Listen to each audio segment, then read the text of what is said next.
প্রিয় মানুষটা যার সাথে ভালো থাকতে চায় থাকুক না। শত হলেও একটা সময় সে আমার প্রিয় মানুষ ছিল, এখন না হয় অন্য কারো। বাধ্যমূলক তো নয় যে আমি যাকে সব সময় ভালোবাসবো সেও আমায় সেরকম করে ভালোবাসবে। এভাবে ভাবতে শিখুন, সব কিছু সহজ হয়ে যাবে।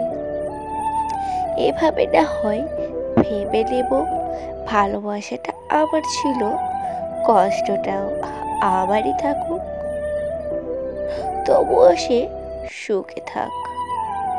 বলবো ভালো থেকো প্রিয়, তুমি আমার কাছে সব সময় প্রিয় থাকবে।